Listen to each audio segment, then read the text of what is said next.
Bueno, tengan todos muy buenas tardes.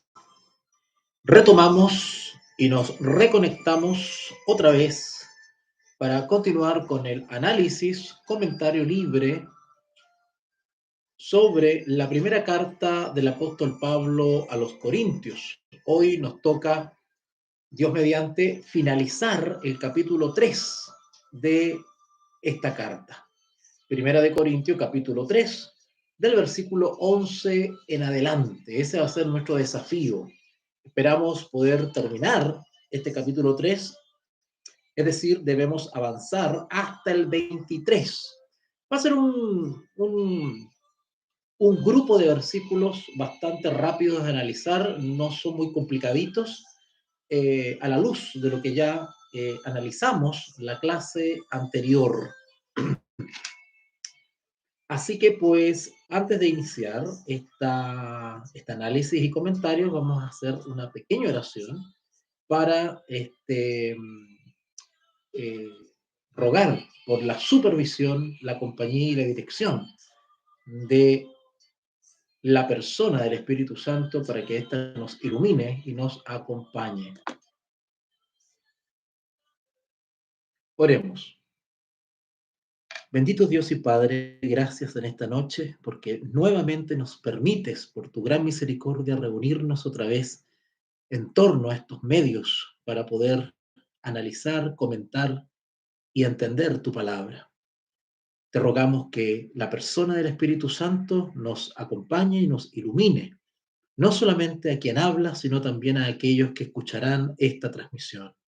De igual manera, aquellos que logren ver esta clase puedan verse grandemente edificados por tu presencia, tu dirección y edificación. El objeto de esta transmisión es la formación bíblica. Y así espero, con tu amor y misericordia, tu gracia, poder concretar esta misión. Acompáñanos, te lo ruego, en el nombre de Jesús. Amén y amén. Bueno, vamos a iniciar entonces. Habíamos quedado en el versículo 10, Primera de Corintios, capítulo 3, versículo 10. Primera de Corintios, capítulo 3, versículo 10.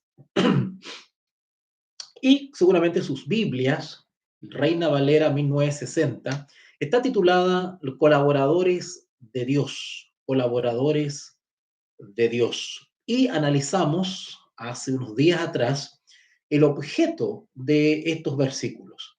Como bien dice ya el título, pues es bastante sugerente, nosotros, los que profesamos ser creyentes en el Dios verdadero, tenemos nuestro debido lugar y así tenemos que asumirlo, ¿no es cierto? Y así tenemos que comportarnos y así tenemos que dirigirnos y así tenemos que pensar y basar todas nuestras acciones, nuestra conducta, todo nuestro testimonio personal debe estar circunscrito o limitado en esa posición, en esa misión que nos ha dado el Señor por su misericordia, y es ser colaboradores de Dios. Mal estaría, como han hecho algunas fuerzas en la historia humana, que es posicionarse en una condición que no es la de un simple colaborador, sino que algunos han intentado usurpar, ¿no es cierto?, la posición de Dios mismo, ubicándose en el terreno del anticristo, ¿verdad? Es decir, asumiendo una actitud frente a las cosas de Dios de reemplazo de Dios mismo, buscando o desarrollando las mismas pretensiones que desarrolló Satanás, ¿verdad? Así que los textos bíblicos que vamos a analizar ahora nos confirman nuestra posición y es que somos colaboradores de Dios, ni más ni menos, colaboradores de Dios. Vamos a dar una leída rápida a los versículos que ya estudiamos y vamos a hacer una especie de resumen, ¿vale? Bueno, Primera de Corintios capítulo 3, versículo 1. De manera que yo, hermanos, dice Pablo, no pude hablaros como a espirituales, sino como a carnales, como a niños en Cristo. Bueno, si ustedes ven la clase anterior, podrán darse cuenta que expliqué todos estos conceptos. ¿Por qué niño? ¿Verdad? ¿Por qué carnales? ¿Por qué espirituales? ¿Y por qué Pablo no pudo hablarles como a espirituales, sino que tuvo que hacerlo como a carnales? Os di a beber leche y no vianda, porque aún no erais capaces, ni sois capaces todavía, porque aún sois carnales. Todo eso lo expliqué en la clase pasada. ¿Qué es ser carnal? ¿Qué es ser espiritual? ¿A qué se refiere Pablo cuando alude a otros seres humanos creyentes como carnales? ¿Qué es ser carnal? Acuérdense que le expliqué lo que se entiende comúnmente por una persona carnal, que no es necesariamente lo que Pablo está queriendo expresar acá. Es mucho más profundo que eso.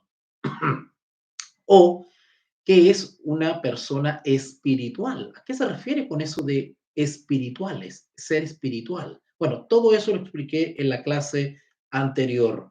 Versículo 3.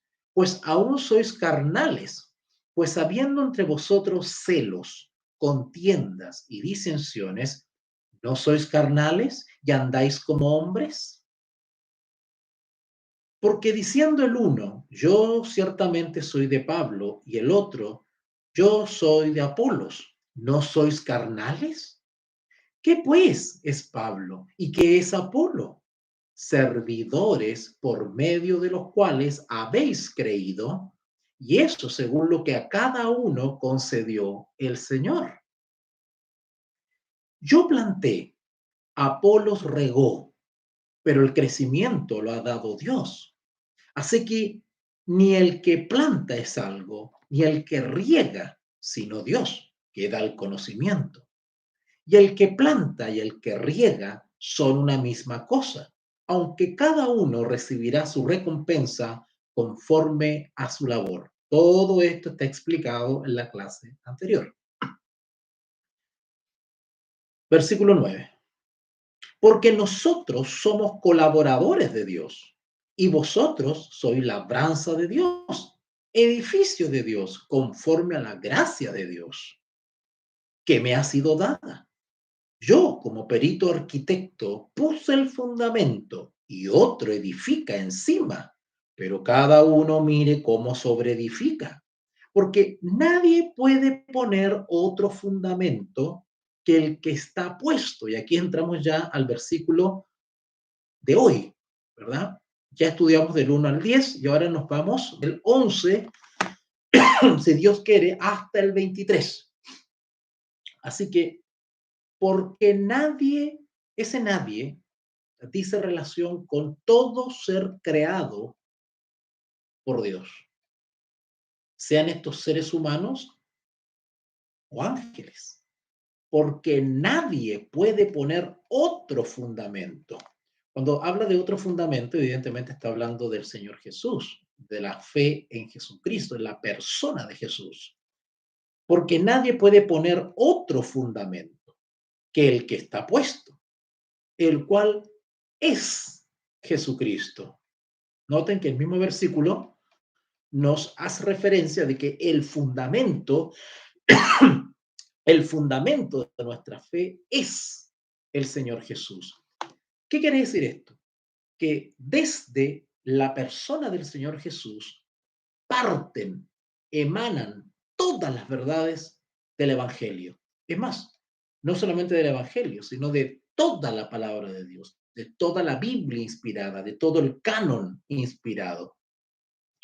Así que el mismo apóstol Pablo nos está enseñando hermenéutica, nos está enseñando principios de interpretación. En Jesús, en la persona de Jesús, es el puntal, la base, el fundamento sobre la cual se sustentan todo el plan de salvación. Todo el misterio de la piedad está sustentado en la persona del Señor Jesús. Cuando nosotros queremos acercarnos, tenemos el anhelo de querer conocer los misterios de la piedad, ¿cierto? La palabra de la cruz. No hay mejor punto de partida, según el apóstol Pablo, que partir de un buen fundamento. Y ese fundamento es Jesucristo. Porque nadie puede poner otro fundamento que el que está puesto, el cual es Jesucristo. Y si sobre este fundamento, Jesucristo, alguno edificare oro, plata, piedras preciosas, madera, heno, hojarasca. Vamos a explicar un poco esto. Los colaboradores, porque ese es el contexto del que estamos hablando, acuérdense que el capítulo 3 se titula Los colaboradores de Dios. Entonces, todo colaborador de Dios, todo medio, todo instrumento, toda vasija, todo vaso, ¿cierto? Que cumple una labor, un papel, un rol, un engranaje, un lugar en la obra de difusión o de construcción, ¿cierto? O de edificación en la iglesia de Cristo, todos tienen como fundamento, deberían tener como fundamento a Jesús el Cristo, porque sobre él se fundamenta toda la verdad. Por lo tanto, y recuerden lo que vimos la clase anterior, cuando Pablo hablaba sobre aquellos que sobreedifican. Si ustedes retroceden un poquitito al versículo 10, ahí en Primera de Corintios capítulo 3, versículo 10, dice, conforme a la gracia de Dios, conforme a la gracia de Dios que me ha sido dada, yo como perito arquitecto puse el fundamento. O sea, el apóstol Pablo cuando visitó Corintio, y no solamente Corintio, sino cuando visitó otras iglesias o fundó otras iglesias, el apóstol Pablo era fiel a ese cometido.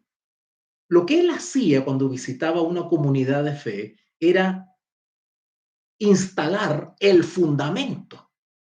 Por lo tanto, cuando Pablo fundaba una iglesia o confirmaba una iglesia o edificaba una iglesia, ¿cierto? Él como perito arquitecto, dice él de manera simbólica, ¿no es cierto? Como perito arquitecto, puso el fundamento, ¿vale? Como apóstol de Jesucristo, como enviado de Jesucristo, como llamado, ¿no es cierto? Como siervo, como esclavo de Jesucristo, no podía poner el fundamento de Pablo, el fundamento de Apolos, el fundamento de Cefas. Él tenía que poner el fundamento de Jesucristo. Ahora, cuando el apóstol Pablo visitaba un lugar o trabajaba y se quedaba periódicamente en algún lugar, pues a veces el mismo lugar que había sido visitado por Pablo, apoyado por Pablo, era visitado por otros maestros, buenos maestros, pero también malos maestros. De ahí las advertencias que hace el apóstol Pablo sobre los falsos maestros. El falso maestro trae otro tipo de materiales, muy parecidos al fundamento, pero no son materiales de buena calidad ni proceden del fundamento. Por lo tanto, comienzan a edificar con materiales distintos al del fundamento. Eso nos está diciendo el apóstol Pablo cuando él dice en el versículo 10, conforme a la gracia de Dios que me ha sido dada, yo como perito arquitecto puse el fundamento, que es Jesucristo, ¿verdad? Otro, porque puede llegar otro después de Pablo, y de hecho eso sucede en nuestra vida diaria hoy. Este servidor puede visitar una comunidad, pero a los meses después puede llegar otro maestro. ¿Dónde está acá el riesgo? El riesgo está en que ese otro maestro edifique con materiales distintos al que fue establecido. Ese es el problema. El apóstol Pablo que dice, oye, yo no soy dueño de las iglesias, yo no soy dueño de las comunidades de fe. Van a llegar otros maestros después de mí, ¿no es cierto? Por eso que ustedes tienen que tener claro de que lo que enseña el maestro que venga debe tener como fundamento a Jesús. De Jesús se ramifican y se expanden todas las ramas de la verdad, todos los tentáculos de la verdad, todas las ramitas de la verdad. Y entre esas ramitas de la verdad no puede haber contradicciones, ¿verdad? Porque Jesús no puede decir una cosa y después contradecirse. Hay una correcta armonía en toda la palabra de Dios, porque el Señor Jesús es el protagonista y el autor de toda la palabra de Dios. Así que ningún maestro puede pretender que en tal libro de la Biblia dice una cosa y luego en tal libro de la Biblia dice otra, ¿verdad? Porque el autor es el mismo fundamento. Así que la advertencia del versículo 10 es, y otro, dice, edifica encima. Pero, ojo, ¿no? Es lícito que otro edifique encima, ¿por qué no? Porque si un servidor va a servir a una comunidad de fe y luego llega otro, pues eso no tiene nada de malo, ¿verdad? Porque los misioneros, los evangelistas, los maestros bíblicos rotan, van viajando, van visitando y andan otros también haciendo la misma labor. Así que no es malo que llegue otro y edifique o sobreedifique. El tema es de que el que edifica debe estar en concordancia con el fundamento anterior.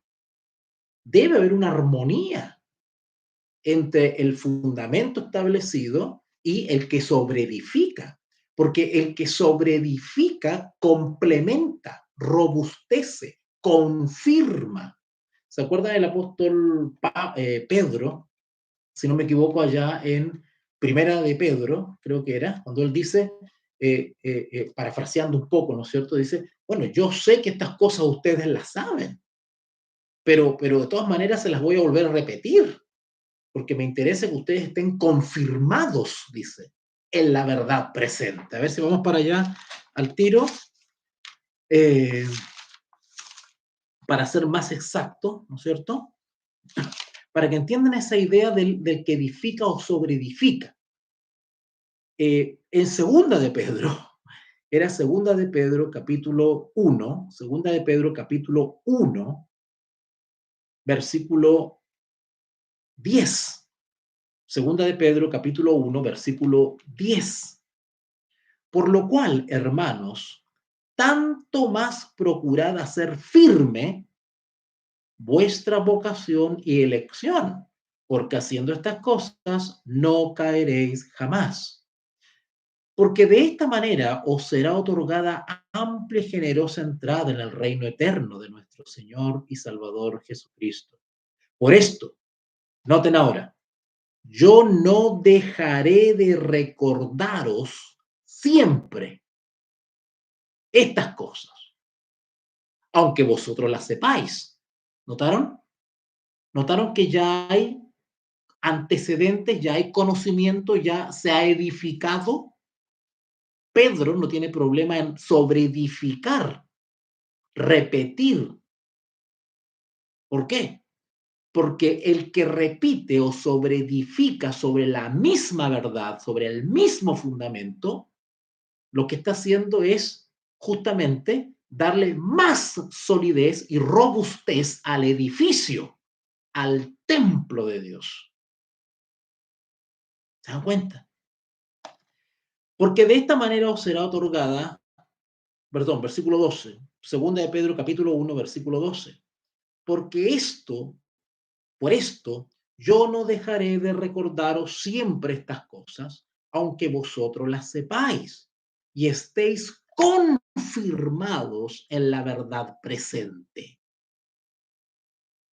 Pablo no daba por eh, seguro, digamos, la asimilación del fundamento establecido. Los verdaderos maestros bíblicos, profesores bíblicos, docentes bíblicos, lo que hacen es ratificar, confirmar. Lo que hacen los verdaderos maestros bíblicos es examinar la iglesia, a ver si tiene alguna grieta por donde pueda deslizarse el error. Los maestros bíblicos van tapando los errores y van edificando y van ayudando al niñito espiritual a dar sus primeros pasos, a caminar. El maestro bíblico guía, orienta.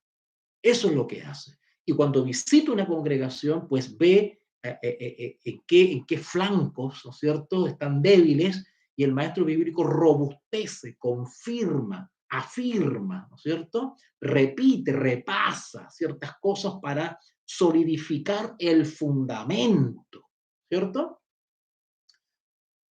Ok, por ejemplo, ¿qué sucedió con Apolo, el famoso Apolo?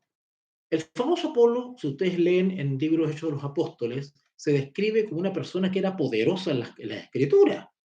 El hombre sabía y era elocuente, expositor de la Sagrada Escritura. Sin embargo, su entendimiento de la verdad no era perfecto.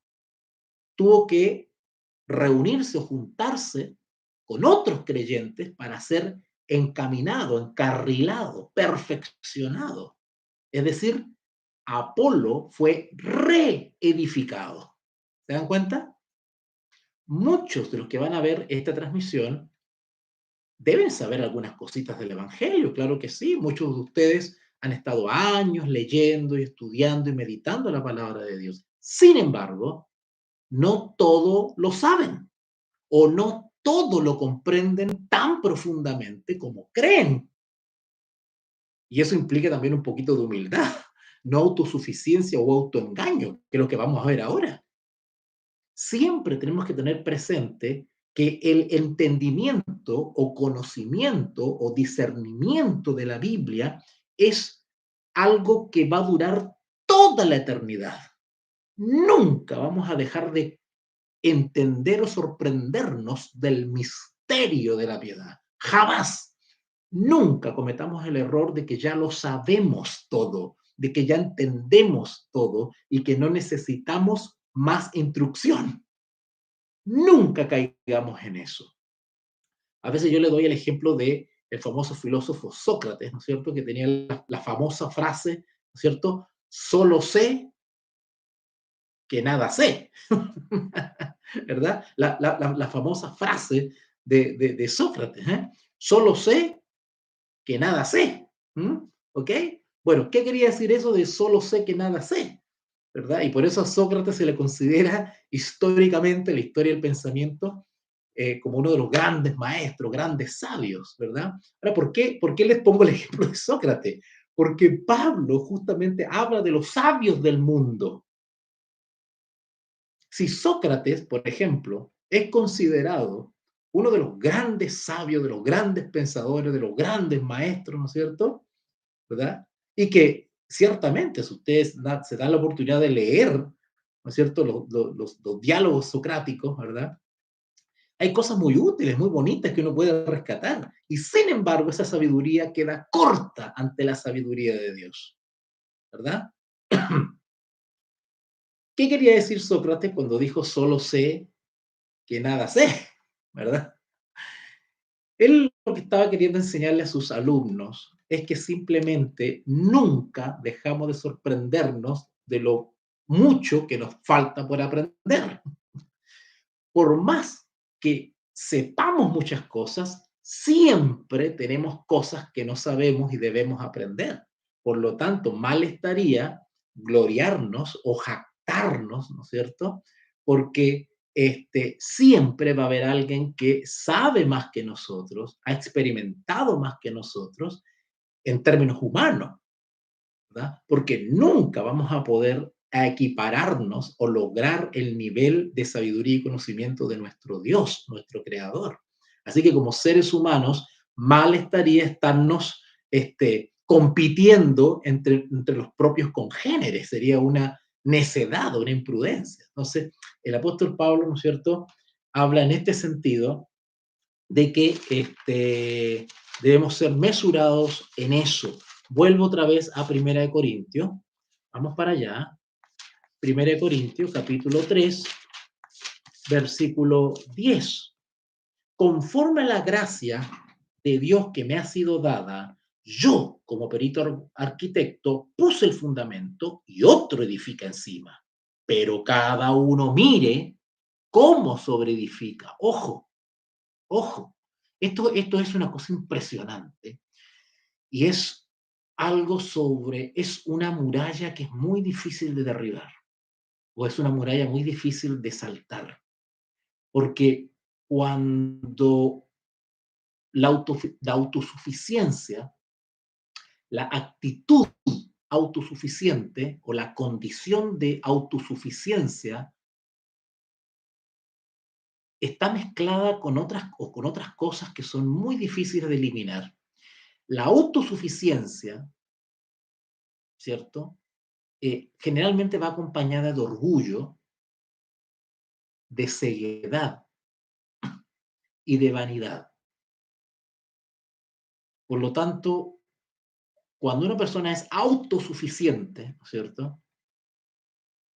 Es muy complicado intentar demostrarle, ¿no es cierto?, de que él, por más capaz que sea, o ella, por más capaz que sea, es, es un colaborador de Dios y que tiene limitancias, porque es un ser limitado de por sí, por naturaleza. Somos seres limitados y finitos, por ende, pretender desarrollar una autosuficiencia, ¿cierto? Como que lo que sé ya es suficiente, ¿verdad? Y que he llegado al límite, a la corona del conocimiento, es un autoengaño, autoengaño. Y el autoengañado está muy bien descrito en el capítulo 3 de Apocalipsis, el laodicense. La condición espiritual del laodicense es una actitud de autosuficiencia y engaño. En términos teológicos se conoce eso como la presunción de fe. Se pretende estar en tal o cual condición o ser tal o cual cosa, pero no se es en realidad. Es un autoengaño. Y el autoengaño es un falseamiento de la realidad.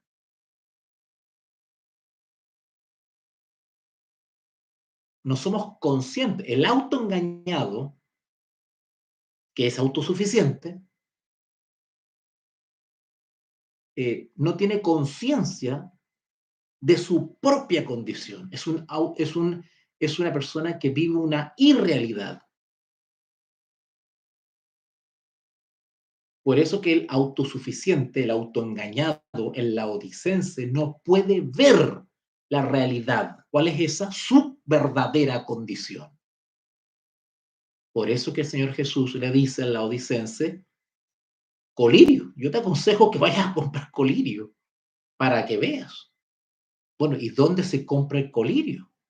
Bueno, hay que ir al almacén, al fundamento, que es Jesucristo. Porque nadie puede poner otro fundamento, 1 Corintios 3:11, nadie puede poner otro fundamento que el que está puesto,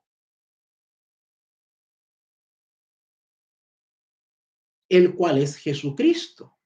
Ahora, Pablo refiriéndose a los que sobreedifican, ojo, dice el versículo 12, y si sobre este fundamento alguno edificare, y noten que empieza a nombrar varios eh, elementos, varios materiales de edificación. Y si sobre este fundamento, sobre Jesucristo, que está establecido, alguno edificare, o sea, sobre edificare, con oro, plata, piedras preciosas. Note que son metales bastante apreciados, son bastante admirados, bonitos, valiosos, durables, ¿cierto? Sólidos. Pero también nombra madera, heno, hojarasca.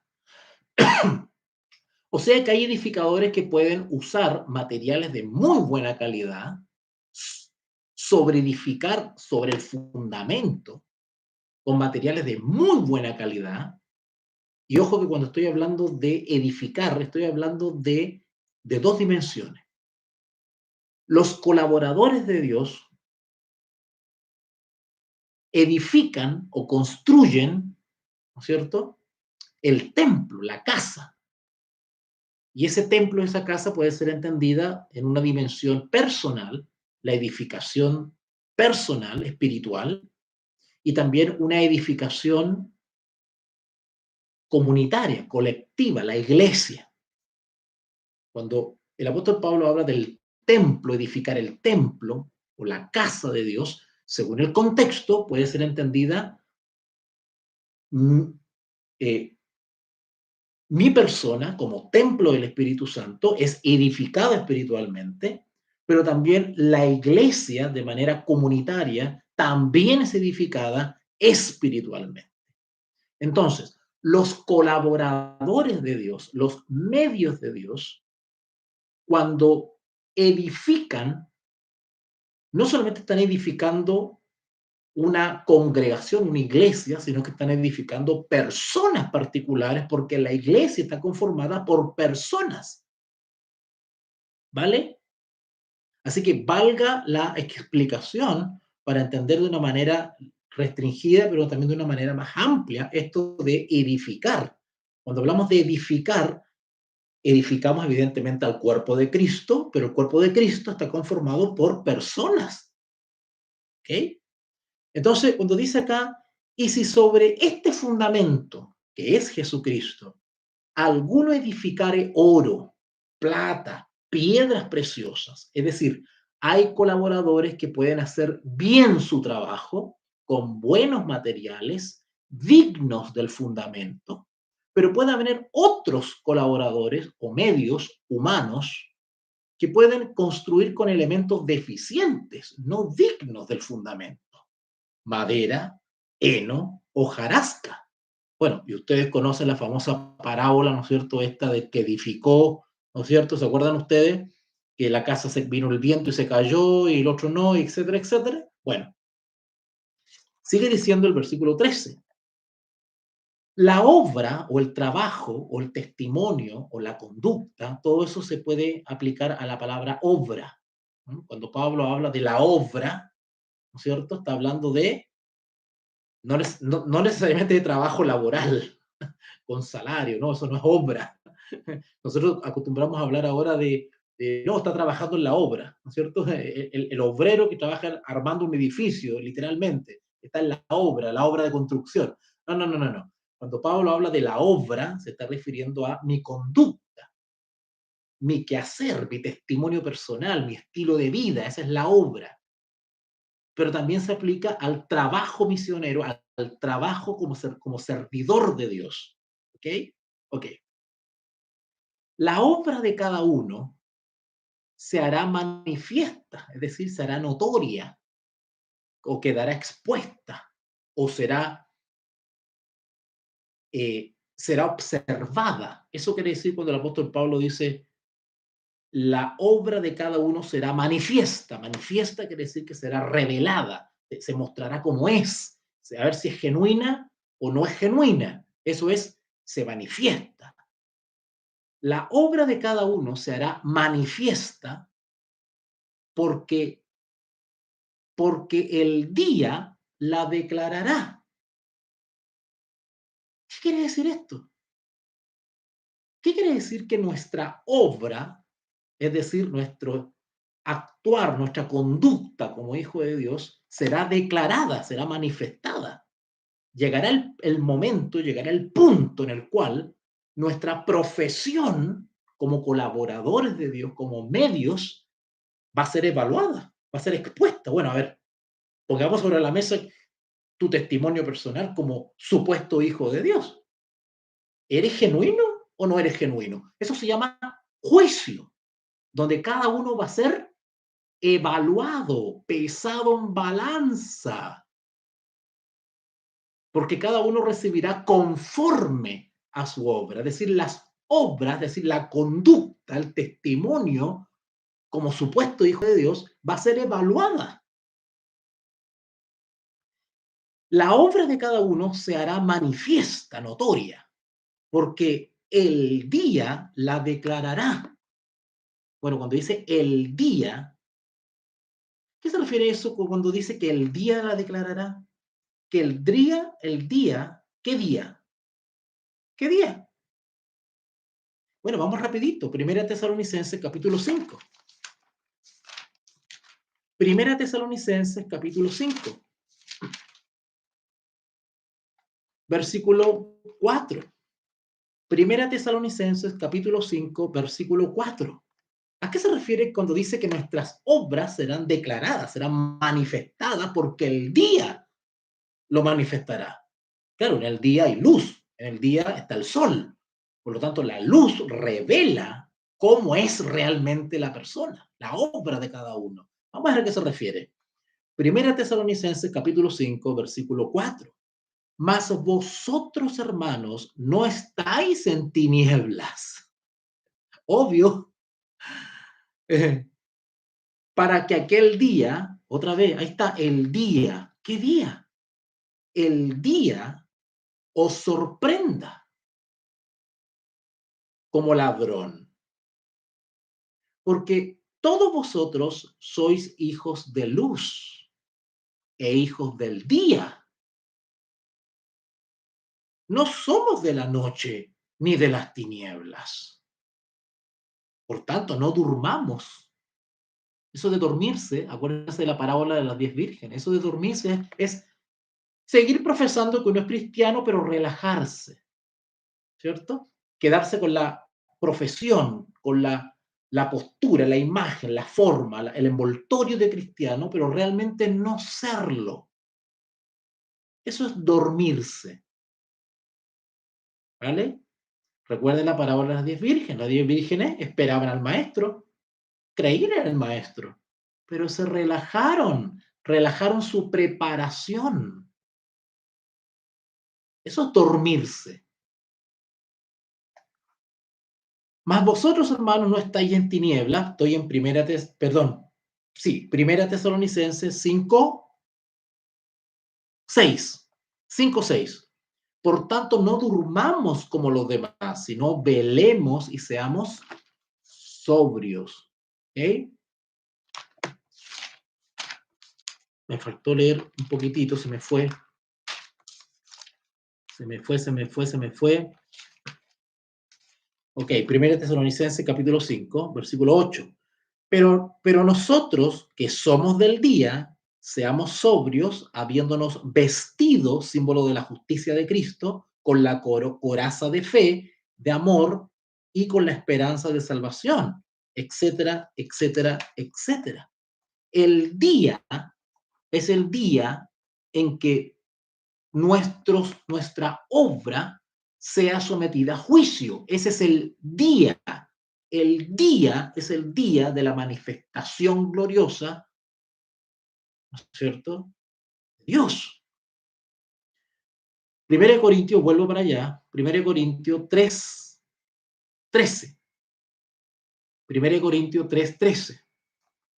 La obra de cada uno se hará manifiesta porque el día la declarará, pues por el fuego será revelada. Ahora, ahora entramos a otro factor que también revela la obra. Noten, hay una manera de revelar la obra y tiene que ver con el juicio. El juicio determina qué obra, qué testimonio, qué conducta del creyente es genuina y cuál no. El juicio lo determina, porque evidentemente en todo juicio pues se investiga, ¿verdad? Pero ¿qué otra cosa determina la, la, la pureza de tu obra? Dice acá el fuego, pues por el fuego será revelada. También el fuego revela tu obra. ¿Qué es el fuego? Bueno, no es mi intención estar explicando tampoco cada palabra, porque yo me imagino que ustedes son lectores de la escritura y algo deben ya saber, ¿no es cierto? Porque si no, no voy a terminar mañana, no voy a terminar nunca de analizar los últimos versículos de 1 Corintios 3. Pero ustedes saben que fuego tiene que ver con las pruebas. Las pruebas diarias o las pruebas en nuestra vida prueban de qué estamos hechos. A ver si las pruebas nos derrumban, nos destruyen, nos hacen perder la fe, nos desalientan, nos separan de Cristo. Las pruebas Dios las permite para perfeccionar el carácter cristiano o las obras. Las pruebas deben ser ganadas por la fe en el fundamento, en Jesús. Cuando llegan las pruebas, nos aferramos a Jesús, esperamos en Él y confiamos en sus promesas. Eso es sortear las pruebas. Las pruebas tienen como objeto, o fuego, tienen como objeto la perfección del carácter cristiano. Y en otras palabras, cuando hablamos del carácter cristiano, estamos hablando de nuestro ser. Ese es el carácter cristiano, nuestro ser, de qué estamos hechos. Y la prueba tiene el propósito de declarar o manifestar o poner en evidencia si estamos o no estamos sobre el fundamento. En la parábola de Jesús, las pruebas o el fuego también está simbolizado por el viento, que vino el viento y no botó la casa, porque estaba con un buen fundamento. ¿Vale? Entonces, las pruebas o el fuego manifiestan de qué estamos construidos, sobre qué estamos edificados. ¿Ok? Leo entonces por última vez el versículo 13. Hay una frase en latín que se llama repetitio et mater studiorum, que es la repetición es la madre del aprendizaje, de la enseñanza, del estudio. Entonces, ustedes se dan cuenta, yo retrocedo un poquito, vuelvo otra vez, repito el versículo, vuelvo otra vez, lo explico 2, 3 veces de distinta manera para que quede bien solidificado en su mente, ¿ya? Que además es el método de Pablo. Pablo repetía la misma enseñanza con 2, 3 ejemplos, ¿no es cierto? ¿Verdad? O con otras expresiones, pero repetía la misma verdad para que quedara bien clarito, bien clarito, bien clarito, ¿ya? Bueno, versículo 3 entonces, 1 Corintios 3:13. La obra de cada uno se hará manifiesta porque el día la declarará, pues por el fuego será revelada. La obra de cada uno, cual sea. Eso de cual sea, es decir, buena obra o mala obra. El fuego la probará. ¿Notaron? El fuego o la prueba probará si estamos edificados sobre el fundamento que es Jesucristo. Si no pasamos la prueba y somos vencidos, tenemos problemas con nuestro fundamento. quiere decir que nuestra casa parece que no está edificada sobre la roca, quizás está edificada sobre hojarasca, sobre arena, sobre madera, sobre heno. Ahora, ¿hay que caer en la desesperación por eso? No. ¿Hay que frustrarse por eso? No. Como dice el Señor Jesús en Apocalipsis capítulo 3 en el mensaje de la Odisea, cuando nos damos cuenta de nuestra condición porque no pasamos la prueba, y es decir, nuestro edificio, nuestro templo, no está edificado sobre la roca, no desesperemos. Tenemos que ir a comprar a quien nos puede vender el buen fundamento. Os aconsejo, dice Apocalipsis 3, os aconsejo, dice, versículo 18, Apocalipsis 3:18. Por tanto, yo te aconsejo que de mí, dice Jesús, compres oro refinado en fuego. El oro, símbolo de la fe, una fe probada en las pruebas, en el fuego, para que seas rico, y vestiduras blancas, la justicia, el manto puro de Cristo que se nos ha imputado en el perdón, en la justificación, para vestirte y que no se descubra tu vergüenza. Tu vergüenza es ser hallado falto en el juicio. Eso es pasar vergüenza. ¿Y por qué dice vergüenza? ¿Por qué? Porque el que está engañado, el autosuficiente, cree que está bien bonito. Pero cuando Dios revela su verdadera condición, pasa vergüenza. Porque no está en el fundamento, no tiene las vestiduras blancas. ¿Ok? Etcétera, etcétera. Bueno, la fuente para comprar los materiales de buena calidad es Jesús. Versículo 14, voy avanzando porque si no, no voy a terminar nunca. Versículo 14. Si permaneciere la obra de alguno que sobreedificó, es decir, el que sobreedifica sobre el fundamento ya establecido, es decir, sigue construyendo, sigue creciendo, de ahí la, eh, la figura, ¿no es cierto?, del niño. ¿Recuerdan que hablamos en la clase pasada de que los corintios estaban necesitados de leche y no de vianda porque eran niños en Cristo? Eso quiere decir que faltaba todavía ser edificados, todavía estaban pegados en el fundamento, no habían crecido todavía. ¿Vale? Bueno, por eso lo dejamos, porque ahora empezamos a hablar de los colaboradores, los que construyen justamente, los que edifican el cuerpo, la iglesia o el edificio. Si permaneciera en la obra de alguno que sobreedificó, acá estamos hablando del que sobreedificó sobre el fundamento, si el que sobreedificó hizo un buen trabajo, ¿no es cierto?, de constructor, de arquitecto, de edificador, si hizo un buen trabajo, dice, pues recibirá recompensa. Claro, porque cada obra va a ser llamada a juicio y va a ser investigada y se va a emitir un veredicto. Así que si permaneciere la obra, es decir, no la barre el viento, no la barre el fuego, no la barre la prueba y permanece, oye, has hecho un buen trabajo de construcción. Si permaneciere la obra de alguno que sobreedificó, recibirá recompensa. Así es sencillo. Pero ¿qué sucede en el versículo 15? Si la obra de alguno se quemare, es decir, no pasa la prueba, es botada con el viento, viene el fuego de la prueba y la echa abajo al que sobreedificó, ¿no es cierto? Al que sobreedificó, ¿verdad? Si la obra de alguno se quemare, él sufrirá pérdida. ¿Eh?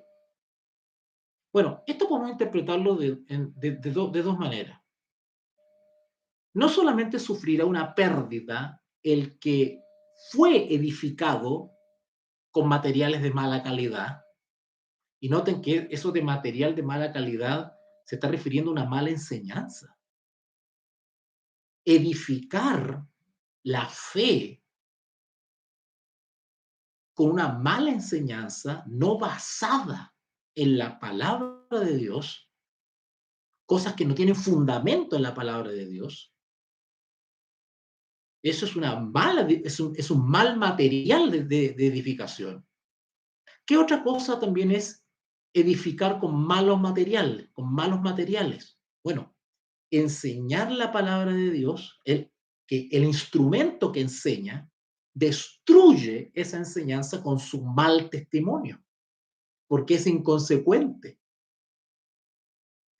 La enseñanza bíblica debe ir acompañada de un genuino testimonio de obediencia, de piedad, de santidad, de vocación, de entrega desinteresada, etcétera, etcétera, una serie de virtudes hermosas que son frutos de la presencia del Espíritu en mi vida, en la vida del colaborador, del medio.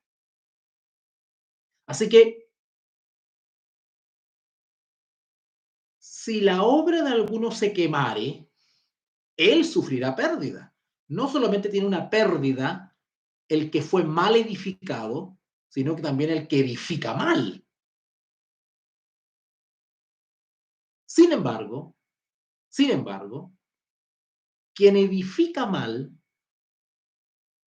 mediante una mala enseñanza, un mal ejemplo, un mal testimonio, un mal trabajo, un trabajo deficiente, evidentemente que por misericordia de Dios puede ver la verdad, puede ver su error. Lo ideal es que el medio que edifica mal, pues se dé cuenta de su condición. Lamentablemente eso es muy difícil porque el que a veces los medios o los colaboradores son autosuficientes y los autosuficientes son autoengañados y cuesta mucho que se den cuenta que están en el error. Pero bueno, está la posibilidad y abierta la misericordia de Dios para que aquel que ha hecho un mal trabajo pueda enmendarse o pueda darse cuenta de su error y enmendar el camino, corregir el camino. Pero ¿qué pasa con las consecuencias que ella hizo? Lamentablemente, quien mal edifica, pues ya no puede disolver las consecuencias de su mala edificación, de su mal trabajo. Es un poquito complicado eso. ¿Y a qué se refiere con el mal trabajo? Una mala enseñanza, una mala instrucción, una mala formación o, producto del mal testimonio, pues desilusionar a las personas, herir a las personas, dañar a las personas. Entonces, si la obra de alguno se quemare, es decir, no pasa la prueba por mala construcción, él sufrirá pérdida. ¿Ok? Si bien él mismo será salvo. ¿Qué quiere decir eso de que construye mal porque se quema y sin embargo dice acá, si bien él mismo será salvo? Claro, si se arrepiente de su mal trabajo, su mala construcción, claro que puede ser salvo si se arrepiente de todo corazón de su mal proceder, de su mal trabajo, de su negligencia. Aunque así como por fuego. Es decir, es la prueba lo que le hará o le debería, ¿cierto? Provocar, ¿no es cierto?, ese despertar de su horror, la prueba, ¿cierto? El fuego. Así que, dice el versículo, la última parte del versículo, aunque así como por fuego. ¿Okay? El que ha construido mal o ha edificado mal, con palabras más sencillas, el que le ha hecho un daño a la edificación, ¿puede arrepentirse? Sí. ¿Puede enmendar el camino? Sí. ¿Puede rectificar, darse cuenta de su autoengaño o autosuficiencia? Sí, pero no estará exenta de dificultades. Versículo 16. Y Pablo hace unas preguntas ahora y dice, ¿no sabéis que sois templo de Dios? ¿No sabéis que soy templo de Dios? Otra vez volvemos a esta doble aplicación de la expresión templo de Dios. Nosotros particularmente somos templo de Dios en el sentido de que somos casa o morada del Espíritu Santo a nivel personal. Pero también el templo de Dios hace referencia a la congregación, a la iglesia, la casa de Dios. ¿Ya? Ok, vamos entonces a leerlo así. Versículo 16. ¿No sabéis que sois templo de Dios y que el Espíritu de Dios mora en vosotros? Bueno, aquí la expresión está más cargada a el templo de Dios como individualmente, como persona, ¿verdad? Versículo 17. No, noten las reflexiones que está haciendo Pablo. ¿Ah? ¿No sabéis que soy templo de Dios y que el Espíritu de Dios, el Espíritu Santo, mora en vosotros? ¿No sabéis eso? Versículo 17. Si alguno destruyere el templo de Dios, Dios le destruirá a él. Otra vez tenemos que darle esta aplicación de doble dimensión a la expresión templo de Dios. Acá dice si alguno destruye el templo de Dios. Bueno, aquellos que enseñan el error destruyen el templo de Dios porque edifican sobre un fundamento que no es Jesucristo. En otras palabras, enseñan algo que Jesús no ha enseñado, que no ha aprobado, que se contradice con la palabra de Jesús. ¿Okay? Y también tiene una aplicación personal en el sentido de que aquel que está en el error, por ejemplo, un hereje, ¿no es cierto?, que enseña una blasfemia, que enseña algún error doctrinal, algo que no enseña la Escritura, pero él lo cree de todo corazón, ¿no es cierto? Él cree que, qué sé yo, que el Espíritu Santo no es una persona. Él lo cree de todo corazón y así lo enseña. Y le enseña a todo el mundo que el Espíritu Santo no es una persona, que es Cristo mismo, dice, ¿no es cierto? Por nombrar algunos de los engaños satánicos que están dando vuelta en la iglesia, ¿cierto? Bueno, él lo cree de todo corazón. Y si él persiste en ese error, bueno, se está destruyendo él mismo como templo. Por eso que él dice, ¿no sabéis que soy templo del Espíritu Santo? El Espíritu de Dios está en ti. O sea, el Espíritu Santo puede enseñar, puede inspirarte a decir que el Espíritu no es persona. ¿Tú estás seguro de que el Espíritu Santo está en ti? Y el Espíritu Santo que mora en ti te hace decir esas cosas, te inspira esas cosas que son contrarias al mismo Espíritu Santo que inspiró la palabra. Hay una contradicción. ¿En qué sentido se destruye esa persona? En el sentido de que está autoengañado, ¿verdad? Y que si persevera en esa condición de engaño, cuando llegue el día que todo lo declara, que todo lo manifiesta, el juicio, pues pasará vergüenza, será destruido. Y si alguno destruye el templo de Dios, ahora en sentido comunitario, colectivo, a nivel de congregación, el daño casi irreparable que se hace cuando alguien, un medio, un colaborador, enseña error a la iglesia, no está edificando a la iglesia, la está envenenando, la está destruyendo. Quien promueve posiciones teológicas antibíblicas, aunque crea de todo corazón que él está en una luz preciosa, está destruyendo lo que otro edificó. Si alguno destruye el templo de Dios, Dios le destruirá a él.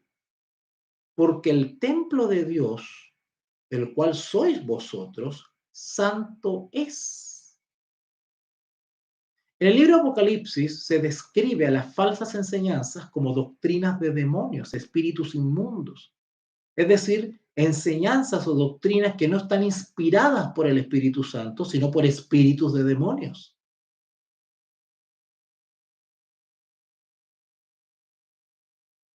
Por eso que acá dice, porque el templo de Dios, el cual sois vosotros, santo es. Si el Espíritu Santo mora en ti, ¿cómo pues puede el Espíritu Santo inspirar enseñanzas o inspirar conductas que son contrarias al propósito de Dios? Bueno, ¿eres o no eres templo del Espíritu Santo? ¿Estás edificando o estás destruyendo el templo? Nadie se engaña, dice Pablo. Nadie se engaña a sí mismo. Autoengaño. Si alguno entre vosotros se cree sabio, ¿cierto? Sabio en este siglo, en esta era, en este mundo, hágase ignorante. Eh, por favor, no tomemos literalmente esta palabra. Pablo está hablando de manera figurada. O sea, Dios no quiere que seamos ignorantes. Cuando dice ignorante, se refiere a ignorancia en cuanto al misterio de Dios, a la palabra de la cruz, al misterio de la piedad. No tenemos que ser ignorantes respecto al propósito de Dios, a la voz de Dios, a la intención de Dios, a la enseñanza de Dios. No tenemos que ser ignorantes respecto a las cosas de Dios, a la voluntad de Dios. No tenemos que ser ignorantes. Pero ¿qué sentido dice acá? No se engañen a sí mismos, sino entre vos, perdón. Versículo 18. Nadie se engaña a sí mismo. Si alguno entre vosotros se cree sabio, hágase ignorante.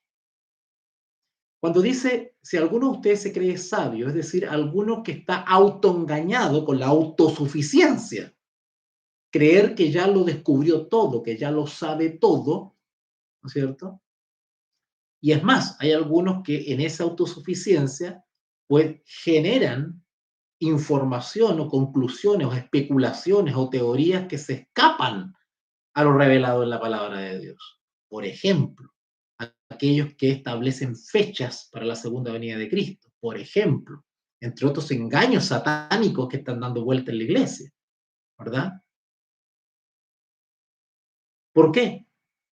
Porque el ser humano, con un poco de luz, no todos, pero muchos, ¿no es cierto?, se encandilan y pierden el rumbo, se desorientan y se olvidan que todo se lo deben a Dios y que somos seres limitados. Nadie se engaña a sí mismo. Si alguno entre vosotros se cree sabio, es autosuficiente respecto a la luz que tiene, hágase ignorante, es decir, reconozca que lo poco que sabemos, lo poco que somos, se lo debemos a Jehová, se lo debemos al Señor, se lo debemos a nuestro gran Dios y Salvador Jesucristo. Y que todo lo que hemos recibido es por su gracia, por su misericordia, que nada tenemos por mérito propio, sino todo se lo debemos a Jesús, desde la vida hasta el alimento, hasta el conocimiento, todo se lo debemos al Señor. Entonces, en ese sentido, hágase ignorante, humíllese, reconozca que no somos nada, que nuestra justicia es como trapo de inmundicia. Nadie se engaña a sí mismo. Si alguno entre vosotros se cree sabio en este siglo, hágase ignorante para que llegue a ser sabio en las cosas de Dios. ¿Okay? Cuando habla aquí de sabio o ignorante, se está refiriendo siempre en el terreno espiritual. No se trata aquí de ser magíster y doctor en alguna profesión técnica, ¿verdad? No se está refiriendo a eso. Aquí está hablando de ser sabio e ignorante en las cosas de Dios.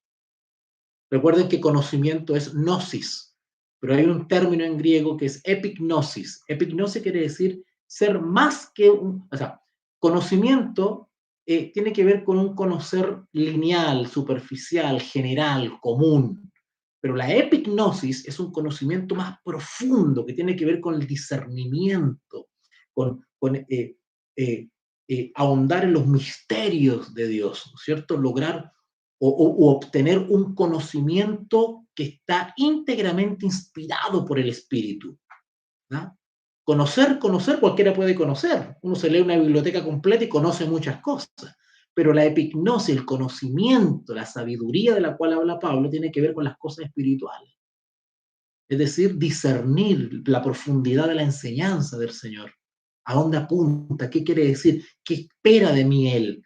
Extraer la sustancia de la enseñanza bíblica. Eso es un conocimiento, una sabiduría, la sabiduría de Dios. ¿Ok? Este, versículo 19, vamos avanzando y mire, ya me pasé la hora.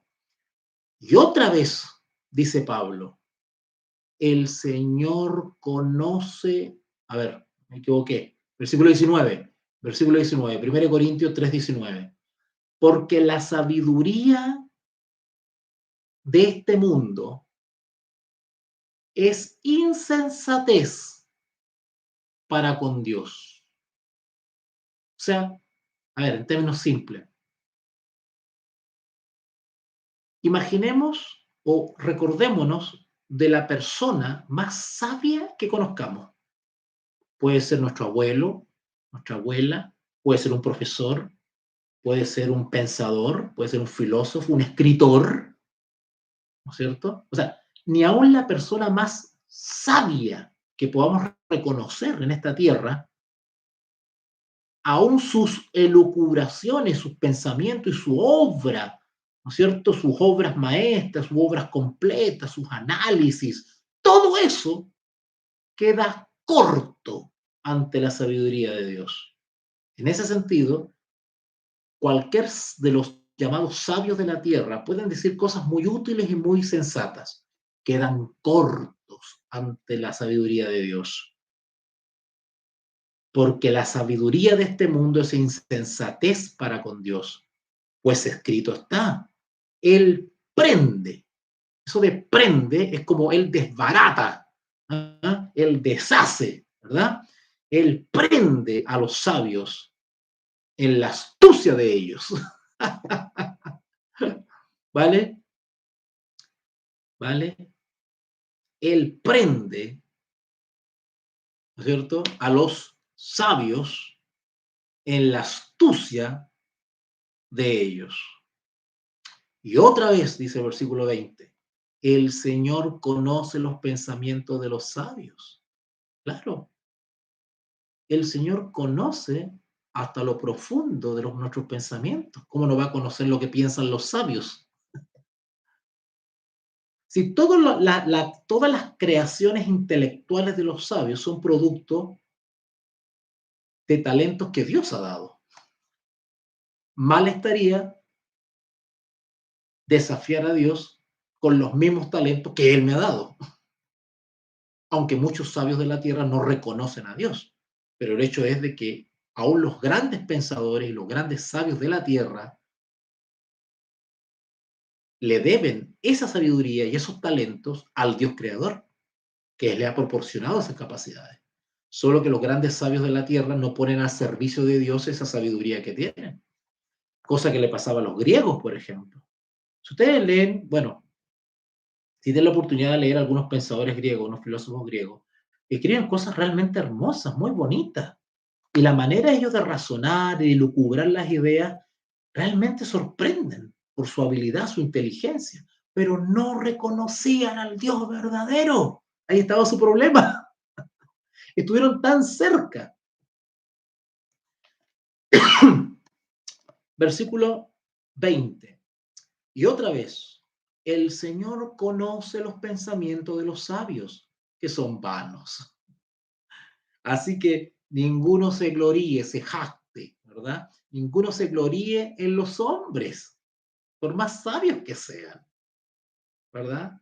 Así que cuidadito con eso de que yo soy de Apolos, yo soy de Cefas, yo soy de Pablo, yo soy de Sócrates, ¿no es cierto? Yo soy de Aristóteles. Cuidado, yo soy del pastor tanto, del obispo tanto. Cuidado. Acá dice, así que ninguno se gloríe en los hombres, no se jacten de que ustedes aprendieron de este, se deben a este, se deben a esto otro, mi lealtad está con este pastor, con este obispo. Cuidado. Claro que hay hombres inteligentes y mujeres también, pero esa inteligencia le ha sido dada por Dios. Así que ninguno se gloríe en los hombres, porque todo es vuestro. ¿Qué quiere decir cuando el apóstol Pablo dice acá, todos vuestro? Todos vuestro.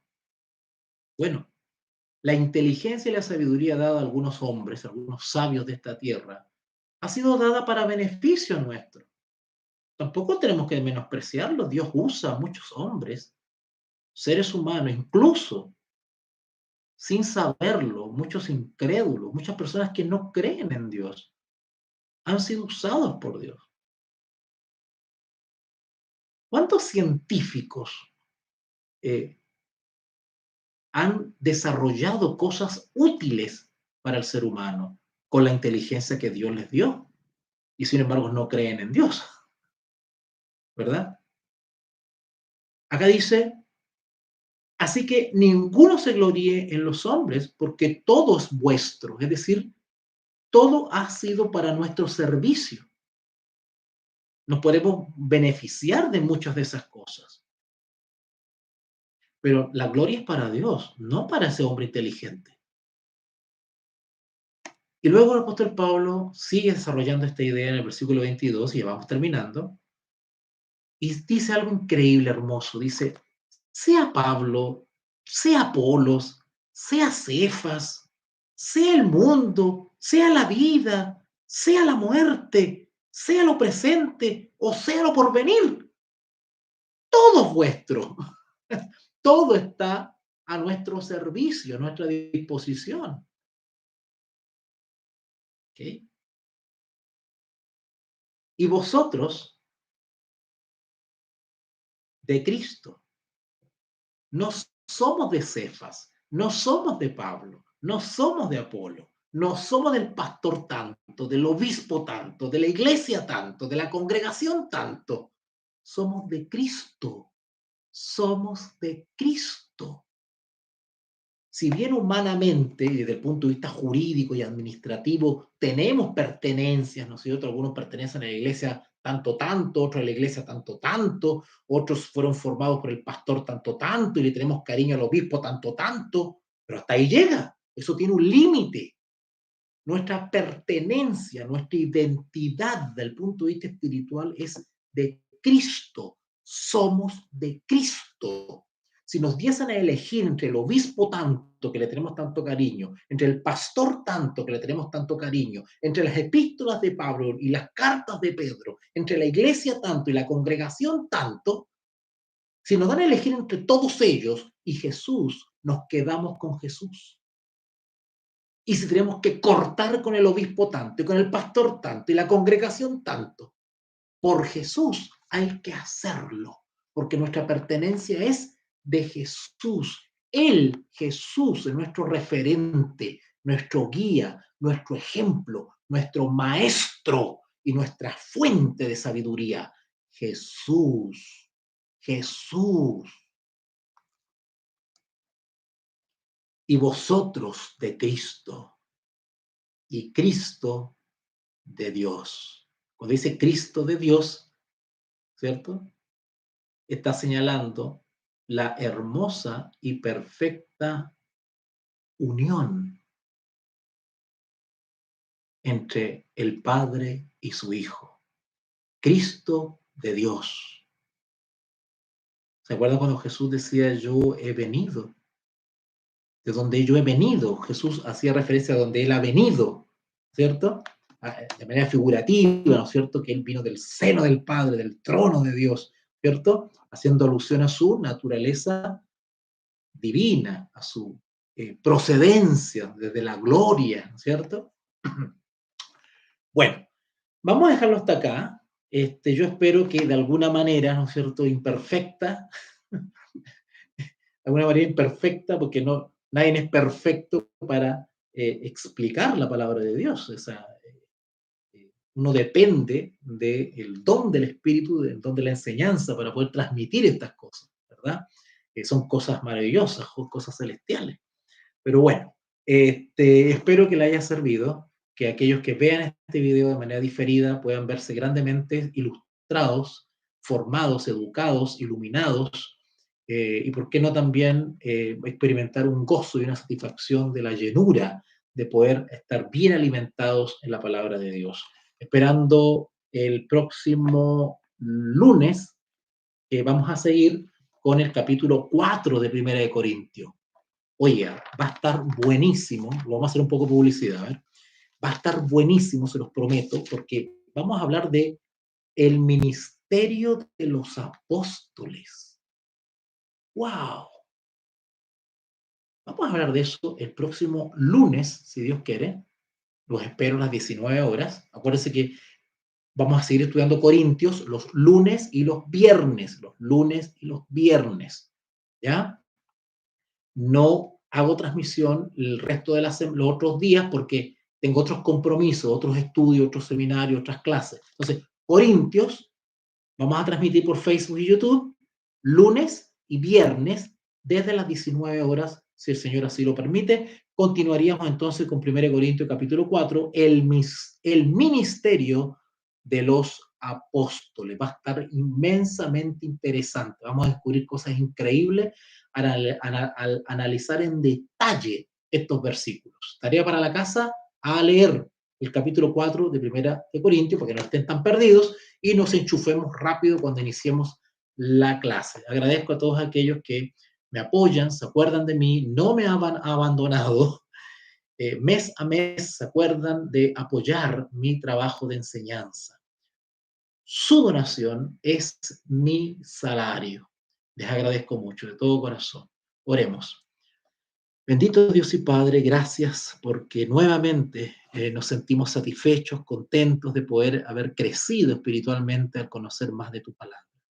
Gracias por la persona del Espíritu Santo que has enviado para iluminarnos, acompañarnos y guiarnos. Padre, te ruego que por favor guardes poderosamente a aquellos hijos tuyos e hijas que anhelan comprender tu palabra. Dales la sabiduría necesaria. Ayúdalos, Señor. Acompáñanos, proporciónanos de lo que necesitamos. Tú sabes qué cosas necesitamos. Ten misericordia de nosotros. Perdona nuestros pecados y levántanos como poderosos gigantes. Te lo ruego y te lo pedimos en el nombre de Jesús. Amén y amén. Bueno, amigos, los dejo entonces. Cualquier consulta, duda, por favor, háganmelo saber a través de Telegram. Voy a estar por ahí. Tengo habilitado WhatsApp, pero generalmente atiendo más Telegram, ¿ok? Así que un abracito para todos, que Dios les bendiga y a su disposición. Me hablan por las redes sociales y yo les contesto, ¿ok? Inscríbanse en los cursos y seminarios que estoy ofreciendo para octubre. Para octubre se viene conferencia magistral sobre Martín Lutero. Vamos a hacer un repaso histórico de la vida y la historia de Martín Lutero. Y también se viene un estudio profundo del capítulo 7 de Daniel, las cuatro bestias, el cuerno pequeño y la escena de juicio. Vamos a ver eso en detalle, capítulo 7 de Daniel. Así que váyanse inscribiendo y así también cooperan con esta escuelita de teología bíblica. Que Dios les bendiga.